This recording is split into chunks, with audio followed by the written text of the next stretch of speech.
Capítulo 9. La vida espiritual en la época barroca e ilustrada. Si el siglo XVI ha quedado acuñado como el siglo de oro de la espiritualidad en España, con una importante contribución italiana, el XVII fue verdaderamente el gran siècle de la espiritualidad francesa. San Francisco de Sales, la escuela berulliana, el movimiento espiritual en torno a la devoción al Sagrado Corazón de Jesús, etc., supusieron, en efecto, un impulso decisivo en la espiritualidad cristiana de la época moderna I. Sin embargo, el mismo ámbito francés fue el más afectado por la crisis teórica y práctica que vivió pronto la espiritualidad católica, como consecuencia, sobre todo, de las herejías jansenista y quietista. Crisis que pesó gravemente en todo el siglo XVIII, a pesar de los notables esfuerzos de figuras señeras como San Alfonso María de Ligorio. Paralelamente a los problemas internos, la espiritualidad cristiana se fue encontrando en esos años, cada vez más, con el reto de contrarrestar una progresiva descristianización de la sociedad y la cultura, propiciada por el predominio del racionalismo y la ilustración en el mundo intelectual. Mientras, el firme avance de la evangelización de América, sobre todo, y también de Asia y África, abría nuevos y esperanzados panoramas a la santidad cristiana.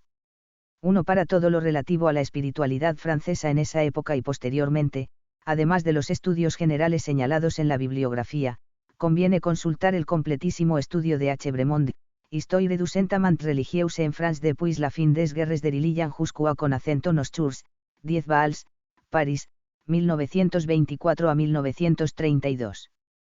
No conozco un estudio de tanto detalle sobre otros países en la época moderna. 1. San Francisco de Sales y su influjo. San Francisco de Sales es, sin duda, uno de los santos y maestros espirituales más influyentes en toda la Iglesia desde el siglo XVII hasta nuestros días, firmemente anclado en la rica tradición espiritual cristiana y, a la vez, notable innovador y pionero en aspectos decisivos. Nació el 21 de agosto de 1567 en el castillo de Sales, Saboya. Estudió en los colegios de La Roche, de Annency, y en el de los jesuitas de Clermont, en París, y después Derecho en Padua, donde se doctoró en 1591. Vuelto a Saboya, recibió las diversas órdenes sagradas a lo largo de 1593. Al poco tiempo partió como voluntario para convertir la región calvinista de Chablais, logrando notables éxitos con su celo apostólico. Algunos de los recursos propagandísticos que utilizó han motivado su nombramiento como patrono de los periodistas. Su fama de predicador y apóstol fue creciendo y, en 1597, fue nombrado coadjutor del obispo de Ginebra, con sede en Nancy, por las persecuciones del calvinismo. En 1602, a la vuelta de un viaje a París, tomó ya posesión como titular de Ginebra. En 1604 conoció a Santa Juana de Chantal, con la que fundó, en 1610, la Orden de la Visitación de Santa María, Salesas, que acabó siendo, por presiones e imperativos jurídicos, una orden de clausura, a pesar de su inicial orientación más secular y activa. Tras desarrollar una intensísima labor pastoral, con proyección mucho más allá de su propia diócesis, murió, con gran fama de santidad, en el convento de la Visitación de Lyon el 28-12-1622. Es doctor de la Iglesia. Entre sus numerosos escritos sobre la vida espiritual destacan dos que se encuentran, a su vez, entre los más importantes de toda la historia de la espiritualidad, la Introducción a la vida devota, conocido también como Filotea, por el personaje de ficción al que va dirigido, y el Tratado del Amor de Dios, Teótimo. Otras obras suyas son, las Constituciones de la Visitación, Conferencias espirituales, colección de pláticas recogidas por las religiosas salesas, numerosos sermones, se distinguen los manuscritos del propio autor y los recogidos por las religiosas, y cartas, etc. La Filotea es un auténtico hito en la historia de la literatura cristiana, al tratarse del primer libro de espiritualidad dirigido expresamente a los cristianos laicos. Consta de 5 partes, en las que va desglosando los siguientes temas: devoción, medios, oración y sacramentos, virtudes, para la vida en el mundo, sobre todo, las que llama, virtudes de relación, dificultades, tentaciones, aridez, etc., perseverancia y progreso en la devoción. Aunque todos los cristianos se habían beneficiado de la rica producción literaria espiritual de los siglos anteriores, y la preocupación por llegar expresamente a los que no eran religiosos ni sacerdotes había crecido considerablemente, como hemos visto, la doctrina de San Francisco de Sales es el primer intento claro y expreso de promover una vida espiritual exigente fuera de los claustros y conventos, con las oportunas acomodaciones al estado de vida en el mundo. Lo deja claro ya en el prólogo de la introducción a la vida devota. Casi todos los autores que hasta la fecha han venido estudiando la devoción, han tenido por pauta enseñar a los que viven alejados de este mundo o, por lo menos, han trazado caminos que empujan a un absoluto retiro. Mi objeto ahora es adoctrinar a los que habitan las ciudades, viven entre sus familias o en la corte, obligándose en lo exterior a un modo de ser común. 2. Un poco más adelante, precisa, la devoción debe ser practicada de una forma por el caballero y de otra por el artesano, por el criado y por el príncipe, por la viuda y por la soltera, por la doncella y por la casada. Hay que relacionar su práctica con las fuerzas, las ocupaciones y los deberes de cada estado. Yo te ruego que me respondas, amada Filotea, sería justo que el obispo observase una vida de soledad semejante a la del monte Cartujo. Y si los casados no quisieran poseer nada como los capuchinos, y el artesano pretendiese estar todo el día en el templo como los religiosos, y el religioso, entregado a toda suerte de relaciones para servir al prójimo, como el obispo, ¿no sería todo ello devoción ridícula, desordenada e intolerable? No, Filotea, la devoción nada perjudica cuando es verdadera, al contrario, todo lo perfecciona, y cuando se pronuncia contra la vocación de alguno hay que considerarla como falsa. 3. De esta forma, a través del concepto de devoción, el Santo Obispo de Ginebra presenta un ideal de vida cristiana que, sin perder su profundidad, se acomoda de forma sencilla y práctica a la situación personal de cada uno, y él mismo se preocupa de mostrar a los que no son sacerdotes ni religiosos cómo vivir ese ideal en las circunstancias concretas de su vida.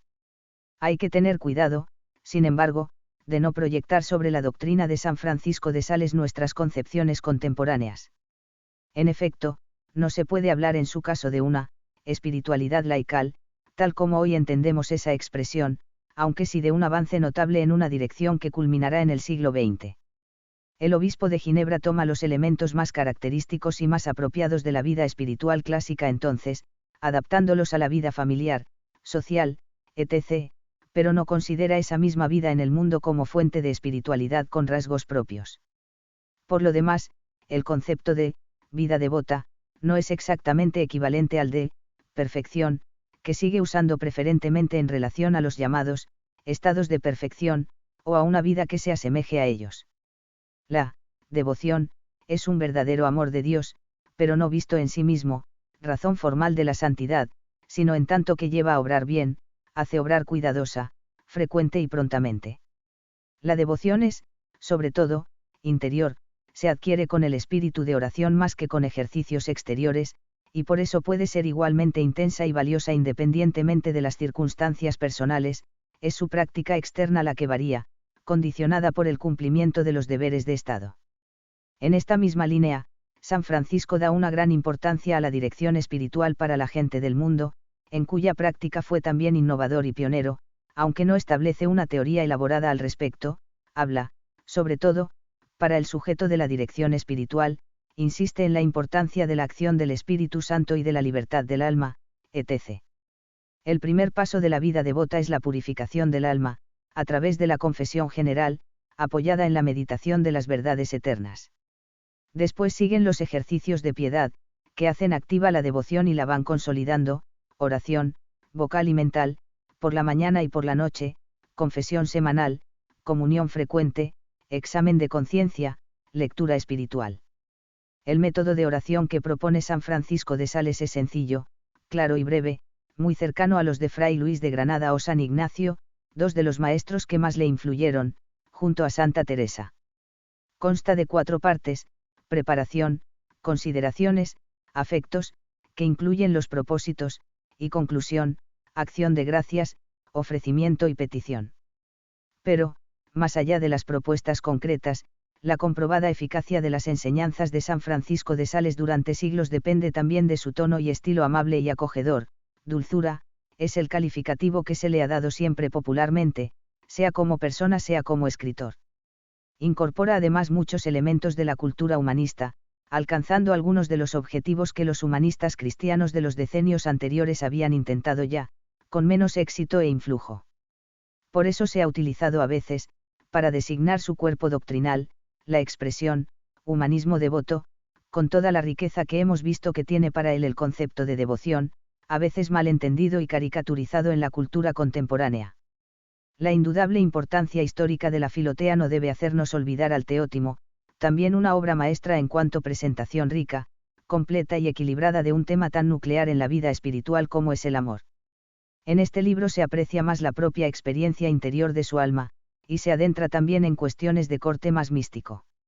Dividido en 12 libros, desarrolla las distintas formas del amor, desde el amor natural al amor divino, describe el itinerario espiritual como un proceso a través del cual la voluntad humana se va identificando con la divina, abandonándose en ella, en una actitud de total sumisión a la acción del Espíritu Santo que garantiza la pureza del amor. Se detiene ampliamente en la enseñanza sobre la oración y en su evolución hacia la contemplación, es clara la influencia de Santa Teresa en esta parte. Y no falta la proyección del amor de Dios en el amor al prójimo. Los acentos están puestos en la conformidad con la voluntad divina, no querer nada más que lo que Dios quiera y porque Él quiere, en el abandono, en la quietud y reposo contemplativos, etc. San Francisco de Sales logra, sobre todo, un equilibrio muy luminoso y práctico entre las manifestaciones más profundas y elevadas del amor en el trato personal con Dios y su traducción en obras externas, es decir, su mística es muy realista, muy bien asentada y contrapesada por el sentido común y la vida práctica de todos los días. Es una de las razones de su notable influjo durante los siglos siguientes en la vida espiritual de cristianos de toda condición. Estrechamente unida a San Francisco de Sales aparece la figura y la labor de Santa Juana Francisca Fremiot de Chantal, 1572 a 1641, madre de 6 hijos, viuda desde los 29 años, fiel discípula y colaborada de San Francisco en la fundación, organización y primer desarrollo de la Orden de la Visitación, que alcanzó los 87 monasterios bajo su gobierno, aunque ella misma, a su vez, con su rica experiencia interior, influyó en la espiritualidad de su maestro. Se conservan también importantes escritos suyos, como sus memorias y cartas. Poco después, en el seno de la Orden de la Visitación y de la espiritualidad salesiana, surgió otra figura decisiva en la historia moderna y contemporánea de la espiritualidad cristiana, Santa Margarita María de Alacoque, 1647 a 1690, receptora y propagadora de los populares mensajes del corazón de Jesús, y de toda la doctrina y la piedad a ellos ligadas. Monja de la Visitación de Pará y Le Monial desde los 25 años, tuvo una intensa vida mística, con numerosos fenómenos extraordinarios, entre los que se encuadran las principales apariciones del Sagrado Corazón. Todo ello está recogido en su autobiografía, 149 cartas y otros escritos de carácter autobiográfico. Sufrió muchas incomprensiones dentro y fuera del monasterio, aunque todavía pudo gozar de una primera difusión de su mensaje, que no cesará ya de crecer hasta alcanzar su punto culminante en el paso del siglo XIX al XX. La devoción al Sagrado Corazón promovida por Santa Margarita María no es solo un conjunto de prácticas piadosas que alcanzaron una enorme popularidad y difusión, primeros viernes, hora santa, sino un cuerpo doctrinal de gran profundidad teológico-espiritual, que se fue desvelando y valorando con el tiempo, al confluir con aspectos sustanciales de la escuela berulliana, de la que hablaremos enseguida, y sacar a la luz potencialidades de escuelas más antiguas como la bernardiana. En el corazón de Jesús se esconde y se desvela, a la vez y ante todo, el misterio del infinito amor de Dios por los hombres y su misericordia, el misterio de la propia encarnación del Hijo de Dios y la obra redentora, su prolongación y actuación en el misterio eucarístico, etc. El acento está puesto, sobre todo, en el sentido reparador de la vida cristiana, que se une al sufrimiento de Cristo por nosotros, a su corazón herido por nuestros pecados, reaccionando ante ese amor suyo, el alma procura corresponder así a su entrega, valorar mejor la maldad de los propios pecados y los del mundo, y unirse con su oración y su sacrificio a la extensión de los efectos salvadores de la redención por todo el mundo. Un ejemplo entre muchos puede ayudarnos a intuir la hondura trinitaria y cristológica de la experiencia y el mensaje de esta santa. Me pareció ver delante de mí a las 3 personas de la adorable Trinidad, que llenaron de inmensa gloria mi alma. No acierto a describir lo que ocurrió, me pareció, de todas formas, que el Padre Eterno, presentándome una gran cruz rodeada de espinas, junto con los otros instrumentos de la pasión, me decía: toma, hija mía, te hago el mismo don que he hecho a mi Hijo queridísimo. El Señor Jesucristo me dijo: y yo te crucificaré, como he sido crucificado yo mismo y te haré compañía. A pesar de su fama de santidad, el influjo notabilísimo de su doctrina y sus numerosos discípulos, algunas duras críticas y malas interpretaciones vertidas durante polémicas posteriores llevaron a parar su proceso de beatificación, algo que llama particularmente la atención al repasar la lista de santos que recibieron directamente su influjo. La tercera de estas adorables personas me dijo a su vez que, no siendo otra cosa que amor, me consumaría, purificándome. Otro personaje clave en los primeros pasos de la doctrina y la devoción en torno al Sagrado Corazón fue el jesuita San Claudio de la Colombiere, 1641 a 1682, director espiritual de Santa Margarita María en los momentos decisivos de recepción del mensaje, el primero que supo comprender la trascendencia de aquellas visiones y revelaciones, y rápido y eficaz propagador de su enseñanza. De hecho, la Compañía de Jesús en su conjunto será decisiva en el desarrollo posterior de la espiritualidad del corazón de Jesús. 2. El cardenal Berulle y su escuela. La espiritualidad salesiana se complementó muy bien desde el primer momento con otro grupo de santos y maestros franceses muy influyentes, formados en torno al cardenal Pierre de Berulle, buen amigo del propio San Francisco de Sales. Pierre de Berulle nació en 1575 en Cerilly. Estudió con los jesuitas de Clermont y en la Sorbona. Fue ordenado sacerdote en 1599. Desplegó una intensa actividad apostólica, formativa y teológico-espiritual. Contribuyó decisivamente a la introducción del Carmelo teresiano en Francia y fundó, para fomentar la vida espiritual del clero, el Oratorio de Jesús, oratorio francés, inspirado en el italiano de San Felipe Neri. Intervino también en numerosas misiones diplomáticas y de servicio a la Iglesia.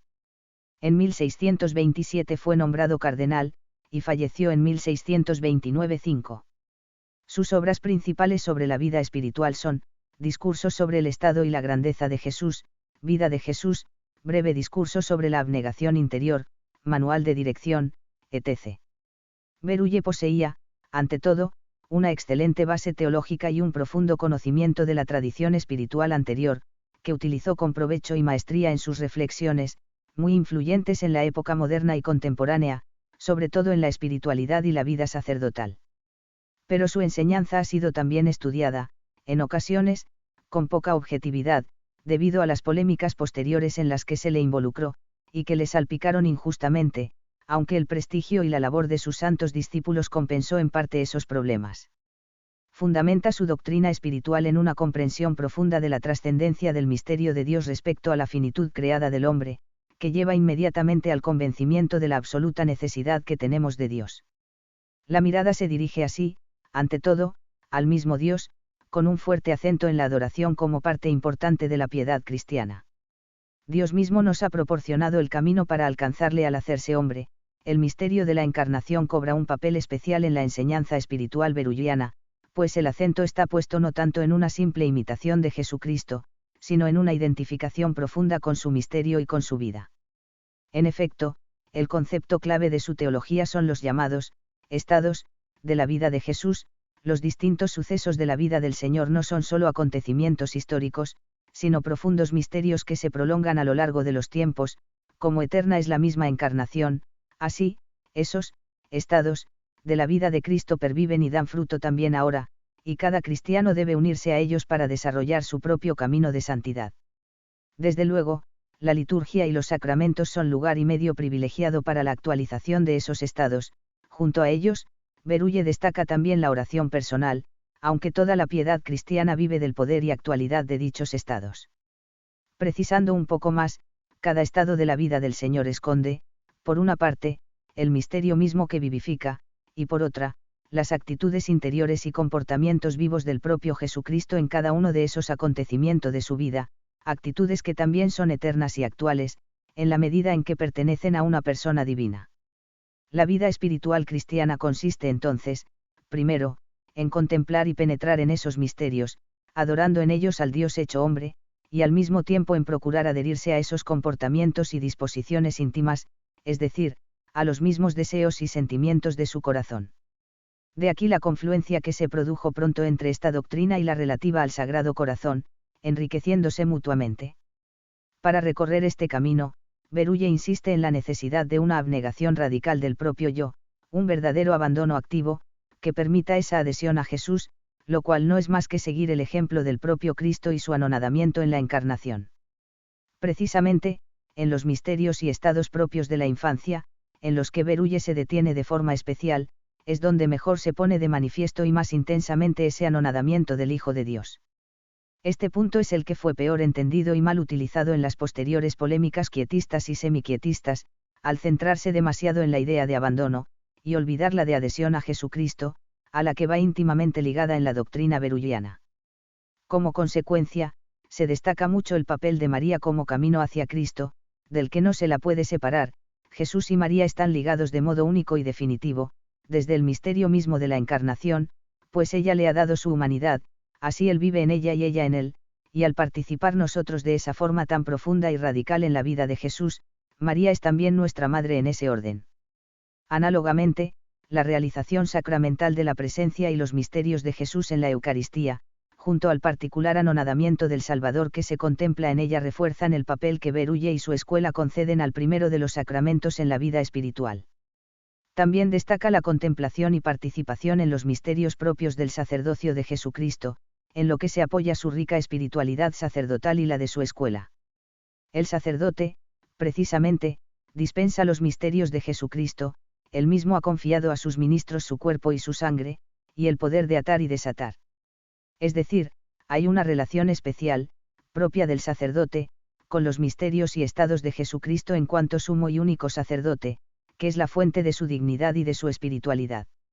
Entre los discípulos más directos y cercanos a Berulle destacan, en primer lugar, los oratorianos, Charles de Condren, 1588 a 1641, su sucesor y autor, entre otros escritos, de consideraciones sobre los misterios de Jesucristo y la idea del sacerdocio y del sacrificio de Jesucristo, Francisco Bourgoin, 1588 a 1662, tercer superior del oratorio y autor de Verdades y Excelencia de nuestro Señor Jesucristo, y Guillaume Gibieuf, 1580 a 1650, primer editor de las obras completas de Berulle y que desarrolló muchas de las ideas marianas del maestro en su obra Vida y Grandezas de la Santísima Virgen María.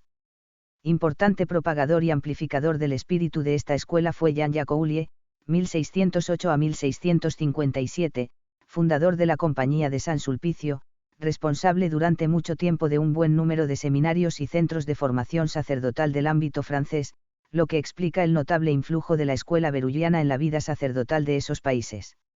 Escribió el Día Cristiano, Introducción a la vida y virtudes cristianas y Catecismo cristiano de la vida interior.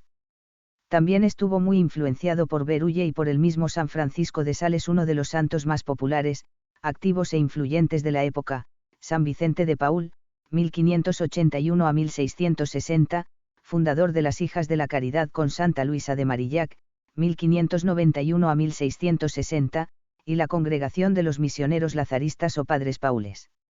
Ordenado sacerdote muy joven, buscó al principio hacer carrera eclesiástica, hasta que experimentó una profunda conversión al entrar en contacto con casos extremos de pobreza y enfermedad, tanto material como espiritual. Inició entonces las caridades, con grupos de laicos, de las que surgieron las Hijas de la Caridad, para la atención de pobres y enfermos. Estas religiosas se transformaron en el prototipo de numerosas órdenes religiosas femeninas de vida activa fundadas en los siglos siguientes. Su fundación masculina, la Congregación de las Misiones, buscó más el remedio de la pobreza espiritual, con la evangelización de zonas rurales y la formación de buenos pastores, punto en el que San Vicente entronca más directamente con la escuela berulliana, y que también será modelo de otras fundaciones religiosas posteriores. Aunque ha sido más influyente por su actividad y sus fundaciones, también se conservan valiosos escritos de San Vicente, agrupados en conferencias, cartas y documentos. Su espiritualidad es honda, pero de corte muy práctico y apostólico, anclada en la caridad y volcada en el servicio. El apostolado y el servicio a los pobres está arraigado en el misterio de la Encarnación, es fruto del descubrimiento de la presencia de Cristo en el necesitado. Contempla en Jesús un doble movimiento, que debe vivir también el cristiano, la relación hacia el Padre, oración, contemplación, adoración, y hacia los hombres, amor, servicio, pero ambos íntimamente unidos y sustentados mutuamente. Por ejemplo, por medio de la oración participamos también en la vida de los demás y alimentamos la caridad. Ese equilibrio de la espiritualidad de San Vicente es clave para evitar el activismo, tentación frecuente en las vocaciones de corte más apostólico. Entre otras virtudes destaca el valor de la humildad, de la sencillez, de la mansedumbre, tanto en el trato con Dios como en el servicio al prójimo. Otro gran santo y fundador vinculado a la escuela berulliana es San Juan Eudes, 1601 a 1680, intensamente dedicado a la predicación y dirección de almas y prolífico escritor, quizá el más divulgador de todo el grupo. En efecto, entre otros aspectos, fomentó la devoción a los corazones de Jesús y de María, extrayendo muchas consecuencias prácticas de la doctrina berulliana que acabamos de presentar. Fundó también varios colegios y seminarios, la Congregación de Jesús y de María, popularmente Euditas, para la formación de sacerdotes y las misiones populares, y las Hermanas de Nuestra Señora de la Caridad del Buen Pastor, para la rehabilitación de prostitutas. Entre sus libros destacan, La vida y el reino de Jesús en las almas cristianas, El corazón admirable de la Santísima Madre de Dios y el contrato del alma con Dios mediante el santo bautismo. Avanzado el siglo encontramos otro santo importante relacionado con toda esta corriente espiritual, San Juan Bautista de la Salle, 1651 a 1719, fundador de los Hermanos de las Escuelas Cristianas, una de las congregaciones religiosas dedicadas a la enseñanza de la juventud de más difusión e influjo. Escribió también obras de espiritualidad, explicación del método de oración, meditaciones, aunque sus principales aportaciones se encuentran en el mundo pedagógico cristiano y en el apostolado con la juventud. Una consideración especial merece, finalmente, San Luis María Grignion de Montfort, 1673 a 1716, uno de los escritores marianos más importantes de toda la historia. Sacerdote formado con los jesuitas y los sulpicianos, predicador itinerante en muchas regiones europeas, sobre todo a través de las misiones populares, con duras contradicciones provocadas por los jansenistas, fundador de otra pareja de congregaciones religiosas, los misioneros de la Compañía de María, montfortianos, y las Hijas de la Sabiduría. Su mayor influjo proviene, sin embargo, de sus escritos, publicados y difundidos bastante tiempo después de su muerte, muy importantes para la teología y espiritualidad de la cruz y por su sugerente presentación de la sabiduría divina, pero sobre todo para la espiritualidad mariana. En efecto, su tratado de la verdadera devoción a la Santísima Virgen rebosa piedad mariana y un profundo sentido teológico del papel que María juega en la vida cristiana. A este libro, imprescindible en la Mariología, se unen el admirable secreto del Santísimo Rosario, el secreto de María, el amor de la sabiduría eterna, carta circular a los amigos de la cruz, etc. El núcleo de la enseñanza mariana de San Luis María ha sido recordado por Juan Pablo II, que siempre se reconoció deudor de este santo en su personal trato con María Santísima. Totus tuus. Un lema, como es sabido, inspirado en la doctrina de San Luis María Grignion de Montfort, que explicó así el papel de María en el proceso de configuración de cada uno de nosotros con Cristo. Como quiera que toda nuestra perfección consiste en el ser conformes, unidos y consagrados a Jesucristo, la más perfecta de las devociones es, sin duda alguna, la que nos conforma, nos une y nos consagra lo más perfectamente posible a Jesucristo. Ahora bien, siendo María, de todas las criaturas, la más conforme a Jesucristo, se sigue que, de todas las devociones, la que más consagra y conforma un alma a Jesucristo es la devoción a María, su Santísima Madre, y que cuanto más consagrada esté un alma a la Santísima Virgen, tanto más lo estará a Jesucristo. 7. De verdad, en el rosario el camino de Cristo y el de María se encuentran profundamente unidos. María no vive más que en Cristo y en función de Cristo. 8. La práctica de la esclavitud mariana, propuesta por este santo como total y radical acto de entrega a Dios a través de su madre, es la realización vital de esa profunda comprensión teológica del misterio de María y de su relación con el misterio de Dios. Ella está, toda referida a Dios. 9. Tres otras figuras del siglo XVII. Además de estas dos importantes corrientes de espiritualidad, llenas de nombre ilustres, conviene mencionar, al menos, otros escritores, santos y figuras influyentes de la época. Manteniéndonos todavía en Francia, encontramos al jesuita Louis Lallemant, 1588 a 1635, responsable de la doctrina espiritual, libro publicado después de su muerte, utilizando las notas tomadas por sus discípulos, y que ha gozado de gran prestigio en toda la época moderna. Dos beatas con el mismo nombre de religión, María de la Encarnación, aparecen entre las mujeres más destacadas de la época. La primera, conocida también como Mada Macarie, 1565 a 1618, contribuyó decisivamente a la entrada del Carmelo teresiano en Francia, al que se incorporaron 3 hijas suyas y, más tarde, ella misma, a la muerte de su marido. La segunda es una ursulina, escritora mística de gran talento, 1599 a 1672, Relaciones, exposición sobre el Cantar de los Cantares.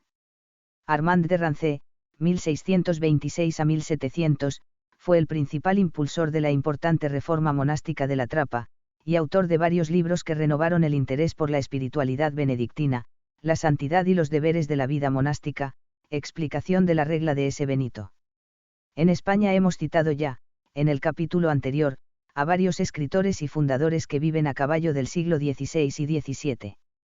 Aunque el nivel teológico espiritual fue decayendo conforme avanzó el siglo, todavía encontramos figuras reseñables como el venerable Juan de Palafox, 1600 a 1659, arzobispo de Puebla, virrey de México y obispo de Osma, autor de numerosos escritos de espiritualidad entre los que destaca Varón de Deseos, y la también venerable María de Ágreda, clarisa concepcionista, 1602 a 1665, conocida sobre todo por su mística Ciudad de Dios, una auténtica enciclopedia mariana en la que, al hilo de detalladas visiones y revelaciones sobre la vida de la Virgen María, se desarrolla una riquísima doctrina mariológica, marcadamente maximalista, y todo un verdadero y exigente tratado de espiritualidad, siguiendo el ejemplo de las excelsas virtudes marianas.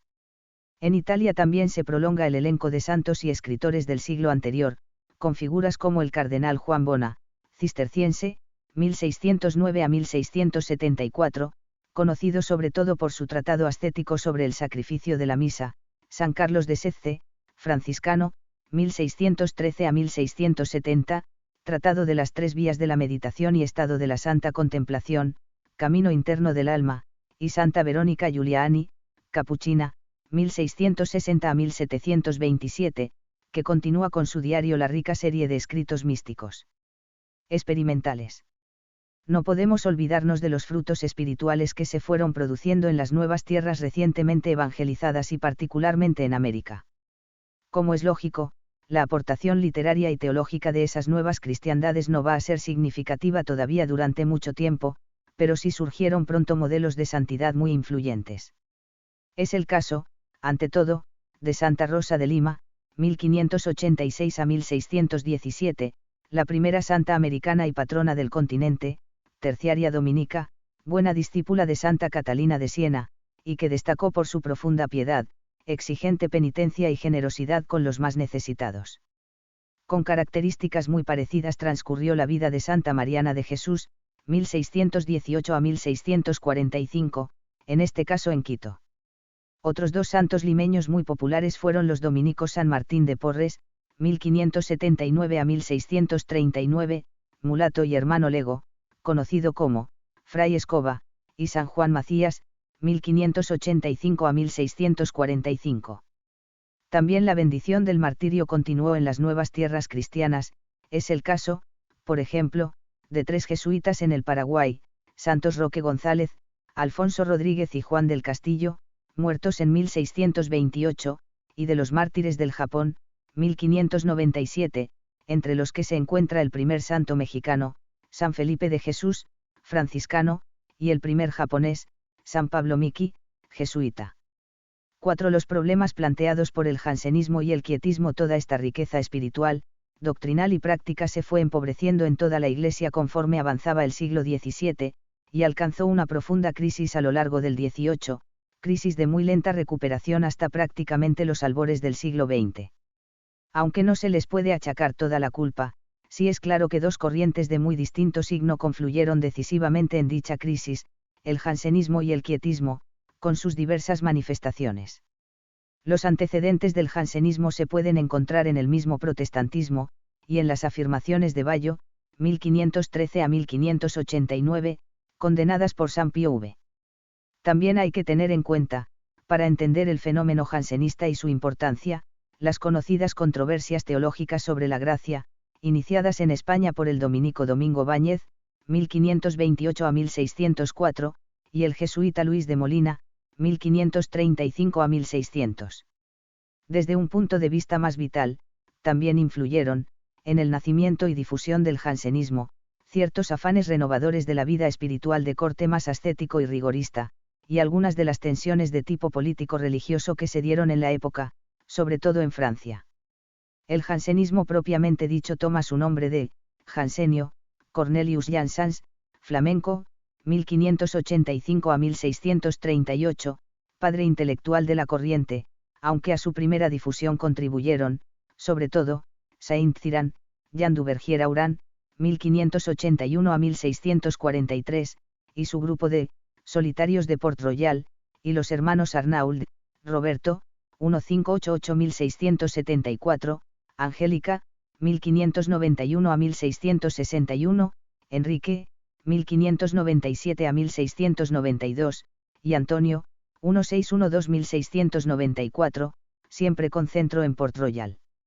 Desde el punto de vista literario, dos son los libros jansenistas más significativos e influyentes, el Augustinus del propio Jansenio y sobre la comunión frecuente de Antonio Arnauld. El jansenismo pretendía seguir las huellas doctrinales de San Agustín, sobre todo su doctrina sobre la gracia, pero lo hizo de forma muy sesgada. Exageró notablemente las consecuencias negativas del pecado original sobre la naturaleza humana y la libertad, que quedaba prácticamente abocada al mal, lo que provocaba una visión extrema también de la necesidad de la gracia en la vida cristiana. De esos principios teológicos se derivó una concepción muy exigente y rigorista de la vida ascética, vista como imprescindible para que el alma fuera capaz de recibir con eficacia esa gracia divina santificadora. En la práctica, la aplicación que tuvo más consecuencias fue la relativa a los sacramentos de la penitencia y la Eucaristía. Para recibirlos, los defensores del jansenismo propugnaban la necesidad de un elevado grado de preparación moral y espiritual, lo que conducía a Por citar solo un ejemplo significativo, todavía Santa Teresita del Niño Jesús, a finales del siglo XIX, tenía que pedir permisos especiales para comulgar más a menudo. De hecho, ella dará algunos de los últimos golpes mortales al jansenismo, junto a las medidas de San Pío X. Latar su recepción considerablemente, hasta transformarlos casi en un premio o coronación de una previa e intensa vida penitencial. Aunque estas ideas encontraron pronto muchos y serios detractores, y no tardaron en recibir las oportunas condenas magisteriales, su influjo práctico fue notable en la vida no solo del común de los cristianos, sino en los mismos ámbitos religiosos más fervorosos. La polémica teórica continuó además largo tiempo, con distintas variantes, con algunos fuertes rebrotes heréticos que exigieron nuevas condenas y con importantes derivaciones políticas, todo ello contribuyó a alimentar los problemas espirituales prácticos, que muy pocos supieron reconducir con verdadera eficacia. También el quietismo del siglo XVII tuvo sus antecedentes en etapas anteriores, y responde a otra tendencia repetidamente presente en la historia de la espiritualidad. Más concretamente, hemos visto la importancia que tuvieron, en el siglo XVI, conceptos como recogimiento o quietud. Esos conceptos fueron evolucionando, en algunos ambientes, hacia los de pasividad, total indiferencia, o incluso aniquilación, de la propia personalidad, lo que está a un paso de afirmar la absorción total del alma en la unión con Dios propia de la perfección cristiana. Ya en pleno siglo de oro español hemos visto que algunos grupos, conocidos habitualmente como los alumbrados, cayeron en formas de misticismo exageradamente pasivo, y provocaron algunas reacciones de corte antimístico en ámbitos teológicos y magisteriales, que alcanzaron con frecuencia a los maestros más ortodoxos. Pero fue con el quietismo propiamente dicho cuando estas ideas cuajaron en una doctrina más elaborada. Se suele distinguir un primer periodo, semiquietista, representado por algunos autores de los primeros decenios del siglo XVII, como el jesuita Jean-Joseph Surin, 1600 a 1665. Pero el padre del quietismo propiamente dicho es Miguel de Molinos, 1628 a 1696, español afincado en Roma, donde publicó su guía espiritual. Las sospechas que cayeron pronto sobre algunas ideas de ese libro, pero más aún sobre sus cartas y su predicación, y el comportamiento moral de sus seguidores, provocaron un proceso que acabó con una dura condena doctrinal, confirmada por el Papa, y con el encarcelamiento del propio Molinos, que aceptó la condena, hasta su muerte. 11. Algunos defensores recientes de Molinos han planteado dudas sobre la relación real entre las proposiciones condenadas y su verdadera enseñanza oral y escrita. Parece claro que las polémicas de la época provocaron una visión demasiado negativa de sus ideas, pero los problemas de fondo que plantea son serios y el daño práctico que ocasionó está más que comprobado. Las ideas condenadas se centraban en la consideración de un estado elevado del alma, en el proceso de santidad, en el que la identificación con Dios llega a ser tal que desaparece todo deseo personal, incluido el de la propia salvación. En dicho estado, el alma debe abandonar completamente toda actividad, para permitir la exclusiva actuación divina, de tal forma que no puede intervenir ni para rechazar las tentaciones que vengan, pues esos posibles actos pecaminosos ya no serían achacables a la propia alma, ya que su verdadero ser está inmerso en Dios, que es impecable, aunque se realizara una acción calificable como inmoral en estados anteriores, en este más elevado no sería pecado. Un segundo brote de quietismo, casi contemporáneo y de mayor influjo, aunque más moderado en sus formulaciones, tuvo lugar en Francia, protagonizado por Madame Gaillan, Jean-Marie Bouvier de la Mat, 1648 a 1717, y su entorno. Viuda desde muy joven, con fuertes inquietudes místicas y apostólicas, publicó varios escritos espirituales breves y aglutinó a un grupo de seguidores, que incluía eclesiásticos prestigiosos. Su presentación del itinerario espiritual culminaba también en un estado de particular unión con Dios marcado por un radical quietismo frente a la acción divina en el alma. Madame Gaillan ve ese estado, en efecto, como una continua contemplación que abarca y suple a todas las virtudes, haciendo innecesarios los actos, incluidos los de dolor por las propias culpas. La repercusión de estas ideas creció a raíz de la compleja y delicada polémica sobre el amor puro, que trataré de sintetizar a continuación. Una de las personas prestigiosas relacionadas con Madame Gaillan era el obispo Fenelon, François de Salignac de la Motte, 1651 a 1715. Este le aconsejó acudir a otro prestigioso obispo, Jacques Benigne Bossuet, 1627 a 1704, para que juzgara sus ideas. La comisión presidida por Bossuet, y en la que Fenelon intervino solo indirectamente, valoró negativamente varios puntos importantes de la enseñanza de Madame Gaillan. Pero en uno de esos puntos Fenelon no estaba de acuerdo y estalló la polémica con Bossuet. El punto central de discusión fue la noción de amor puro. Para Fenelon el desarrollo del amor a Dios debe llegar a un grado de pureza tal que el alma esté desprendida y desinteresada hasta de su propia salvación, para amar a Dios exclusivamente por Dios mismo.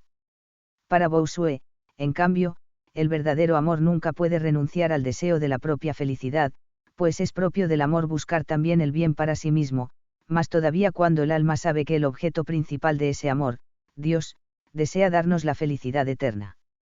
La cuestión teológica de fondo es mucho más compleja de lo que puede parecer en esta formulación sintética y, en cierto sentido, no ha dejado de aparecer en toda la historia de la espiritualidad, pues toca un aspecto clave de la noción de amor a Dios, central a su vez en la teología espiritual.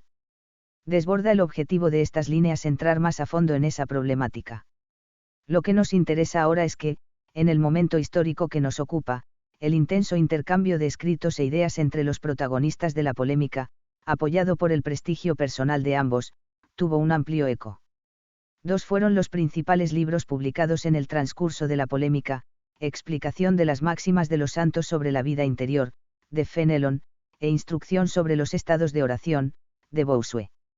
El asunto se zanjó con un documento del Papa Inocencio XII, 1699, que condenaba, aunque no como heréticas, algunas proposiciones de Fenelon, quien aceptó con ejemplar humildad el resultado.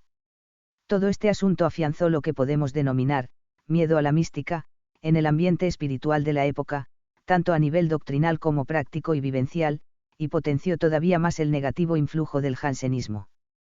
En efecto, la derrota de Fenelon, cuyas ideas eran vistas como un quietismo moderado o suavizado, mostró con más fuerza los peligros de determinadas concepciones o tendencias místicas, sobre todo cuando se popularizaban o extendían demasiado. El triunfo de las ideas de Bossuet, que sin ser jansenistas sí pueden considerarse tendentes a ese otro extremo, afianzó el predominio de una espiritualidad de corte más ascético, metodizado y rigorista. La mística empezó a verse cada vez más como algo propio de determinadas almas privilegiadas, muy centrada en los fenómenos extraordinarios más llamativos, y como objeto de estudio de algunos especialistas, no como algo a proponer y enseñar al común de los cristianos. Tendencias que se afianzaron con algunos pasos especulativos dados por la teología de esos mismos decenios, y que paso ahora a presentar.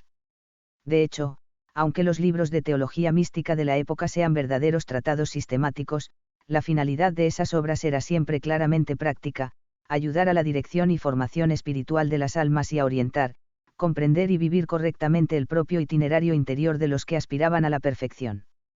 Más aún, la frontera entre libro de espiritualidad y tratado de teología espiritual no era clara entonces, no lo ha sido después y quizá no conviene que lo sea, dada la importancia que tiene, en esta parte de la teología más que en ninguna, la relación entre ciencia y vida. Por eso, el pasar esa frontera, a mi juicio, no empobrece, científicamente, si se hace correctamente, es otra forma de ciencia, también valiosa. 5. Mística y teología. El siglo XVII es conocido, en la historia de la teología, como el del inicio de las especializaciones teológicas, frente a la concepción unitaria de las sumas escolásticas. Esa especialización afectó también al estudio de la vida espiritual, aunque con rasgos un poco diversos.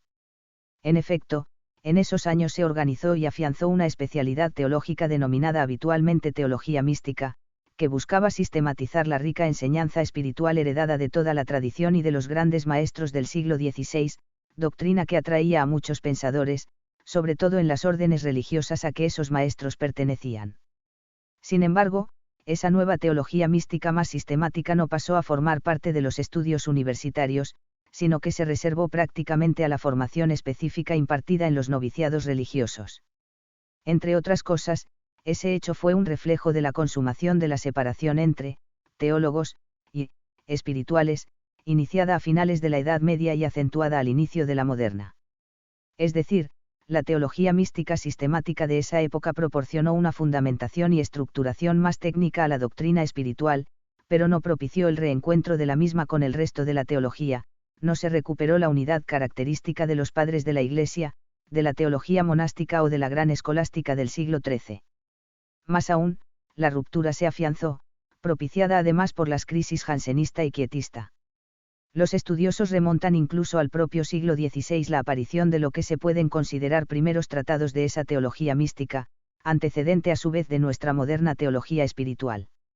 Sería el caso del Compendio Espiritual, publicado en 1582, del dominico español Fray Bartolomé de los Mártires, 1514 a 1590. Pero el tratado considerado clave en la constitución de esta rama teológica es la Suma de Teología Mística, 1626, del carmelita francés Felipe de la Santísima Trinidad, 1603 a 1671. Otros nombres importantes son, entre los carmelitas descalzos, Antonio del Espíritu Santo, portugués, 1618 a 1674, Directorio Místico, y José del Espíritu Santo, español, 1667 a 1730, curso de Teología Místico-Escolástica. Entre los dominicos, Tomás de Valgornera, más 1665, Teología Mística según Santo Tomás. Aunque más importancia tuvo, sin escribir ningún tratado propiamente de teología mística, el dominico portugués Juan de Santo Tomás, 1589 a 1644, agudo comentador de la Quinate, sobre todo por su tratado sobre los dones del Espíritu Santo, incluido en su curso teológico, que ha tenido un notable influjo en la reflexión teológica sobre la acción del Paráclito en el alma y la naturaleza de la mística. Citemos, además, al jesuita Miguel Godínez, 1591 a 1644, Práctica de la Teología Mística, al agustino Agustín de San Ildefonso, 1585 a 1662, Teología Mística, y al benedictino Domingo Scram, 1658 a 1720, Instituciones de Teología Mística, entre otros varios. Pronto se empezó a utilizar también el calificativo, ascética, unido al de mística o como alternativa terminológica, es el caso del Sumario de Teología Ascética y Mística según San Buenaventura, del franciscano polaco Crisóstomo Dobrosielski, publicado en 1655, y de la Teología Ascética, del jesuita Christoph Sjöre, 1658. En la mayoría de estas obras domina claramente la enseñanza de Santa Teresa y San Juan de la Cruz, sistematizada de acuerdo con la sistemática tomista. De hecho, carmelitas descalzos y dominicos son los principales cultivadores de esa teología mística, aunque lógicamente los franciscanos siguieron también muy de cerca su propia escuela y a sus maestros, los jesuitas, también muy tomistas, a los suyos, etc. A la hora de acercarse a esos tratados, además, hay que tener en cuenta el contexto de la época. Las desviaciones de alumbrados y quietistas, en efecto, acentuaron la tendencia a fijar unas leyes que rigieran la vida espiritual y, en particular, los criterios de discernimiento sobre la naturaleza y origen de las experiencias místicas. De ahí las frecuentes y largas disquisiciones y distinciones sobre los fenómenos místicos extraordinarios, que acabaron dominando en exceso estos tratados, y relegando cuestiones que debían ser más centrales en la propia sistemática, por ser más comunes y esenciales a la vida espiritual cristiana en sí misma. Todo esto se acentuó con la ruptura que pronto se produjo, en el seno de la propia sistematización teológica de la vida espiritual, entre ascética y mística, ruptura íntimamente relacionada con la crisis práctica provocada por el jansenismo y el quietismo. En efecto, las tendencias marcadamente ascéticas de la vida espiritual, que hemos visto ir predominando conforme avanzaba el siglo XVII, dieron lugar, ya en el XVIII, a su propia sistematización, una teología ascética que recogía, ordenaba y justificaba teológicamente las prácticas espirituales más comunes y, seguras, para todos los cristianos, y que empezó a distinguirse claramente de la teología mística, reducida ahora mucho más a lo extraordinario de algunas vidas santas, objeto más difícil y apasionante teológicamente, pero cada vez más alejado de la vida espiritual común, incluida la de la mayoría de los religiosos. Esta ruptura teórica de la vida espiritual contribuyó, a la inversa, a acentuar y justificar la ruptura práctica. Durante mucho tiempo, en efecto, se hablará de dos tipos de cristianos y dos tipos de vida espiritual, claramente diferenciados, la mística, propia de algunos privilegiados, y la ascética, camino ordinario recorrido por la mayoría de los fieles. El autor más representativo de esta ruptura fue el jesuita Juan Bautista Scaramelli, 1687 a 1752, con sus Directorio ascético y Directorio místico, libros, por lo demás, ricos en doctrina y muy difundidos hasta bien entrado el siglo XX. 6. El siglo de la Ilustración. Como consecuencia de lo estudiado en los últimos apartados, en los últimos decenios del siglo XVII y a lo largo de todo el XVIII asistimos, como siempre, con algunas honrosas excepciones, a un claro y progresivo empobrecimiento de la enseñanza espiritual en su conjunto, aunque esté más sistematizada, y a una acentuación de los aspectos más prácticos y metódicos de la vida espiritual. Las propuestas relativas a la espiritualidad cristiana se fueron centrando así, cada vez más, en la preparación para la recepción fructuosa de los sacramentos, el examen de conciencia, los métodos de meditación y la práctica de las virtudes más ascéticas, con el recurso a una literatura, predicación y dirección espiritual muy orientadas hacia cuestiones morales y el afianzamiento de las disposiciones ascéticas básicas. Los aspectos más afectivos, interiores y místicos de la vida espiritual fueron quedando en un segundo plano, salvo en la admiración que producían algunos santos, considerados poco o nada imitables, en algunas reflexiones teóricas y en algunos ambientes religiosos de vida contemplativa muy localizados. En este ambiente, es lógico que predominara el influjo de las espiritualidades de corte más práctico, como la jesuita y la salesiana, aún.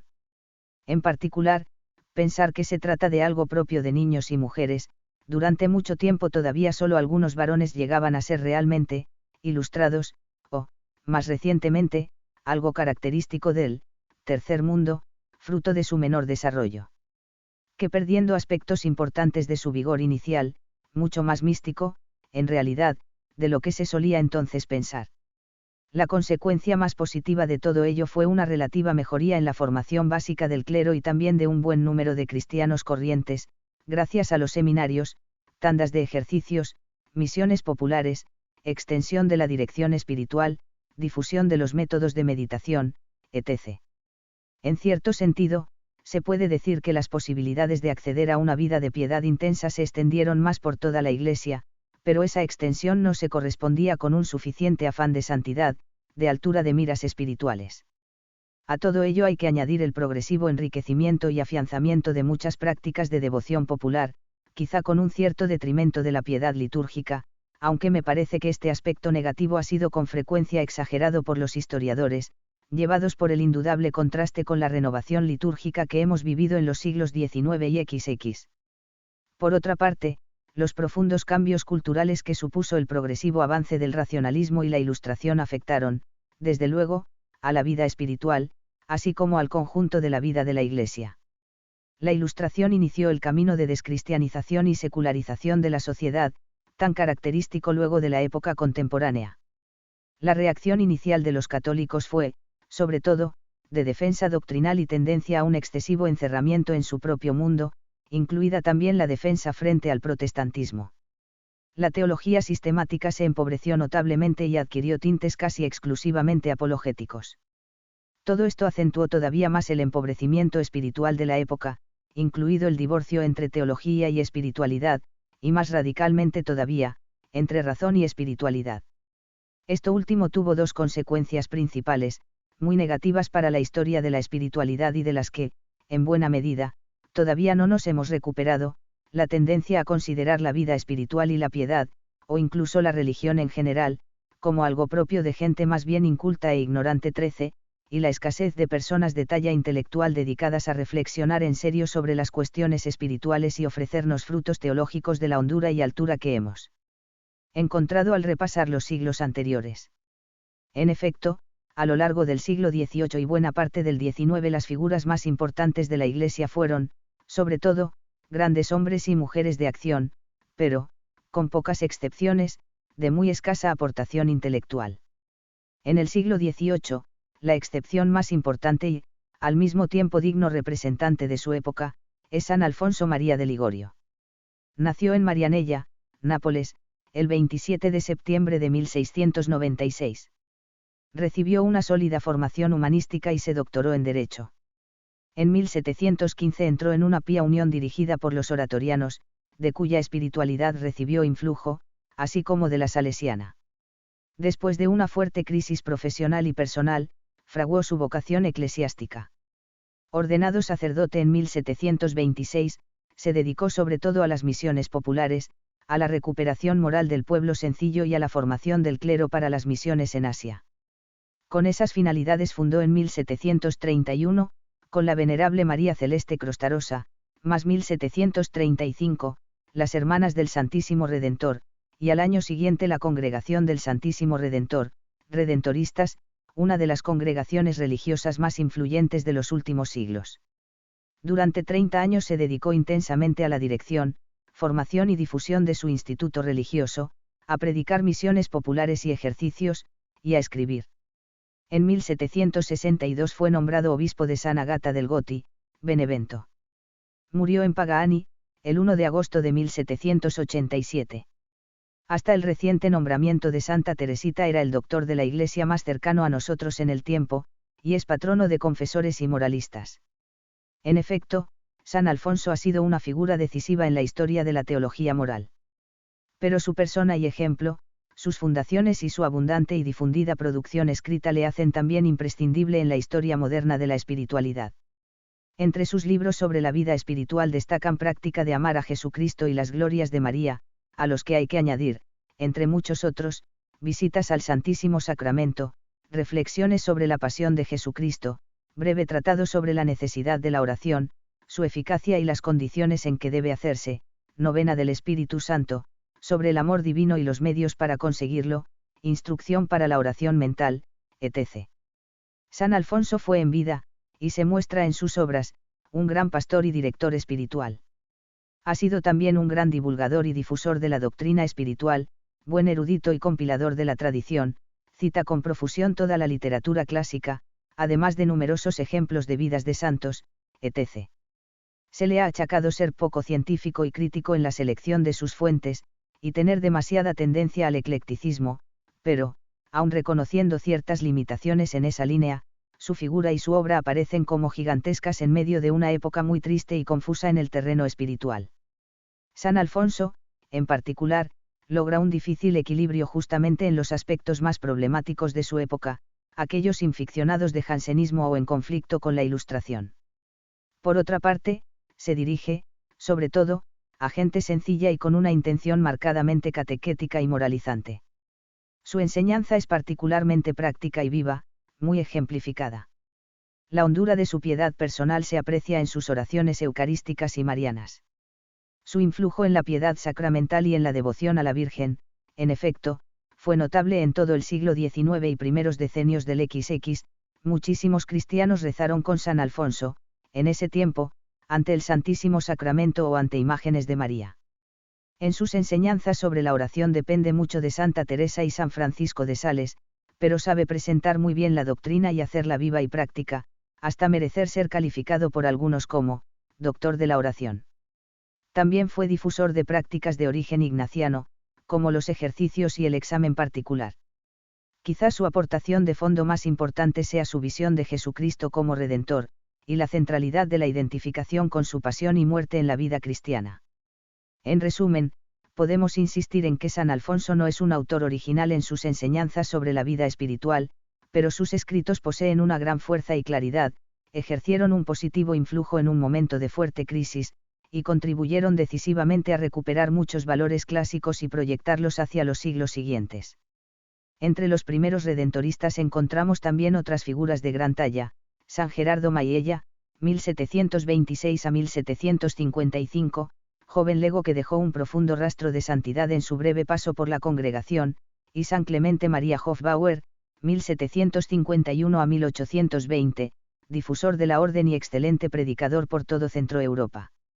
Otro santo italiano de gran proyección, contemporáneo de San Alfonso, fue San Pablo de la Cruz, 1694 a 1775, fundador de los Pasionistas, Congregación de los Clérigos Descalzos de la Santísima Cruz y Pasión de Nuestro Señor Jesucristo, con una rama femenina de clausura. Se conservan por escrito su diario espiritual, cartas y predicaciones, más las constituciones de su congregación. Su espiritualidad está muy centrada en la cruz y en la pasión del Señor, de forma todavía más acentuada que en San Alfonso.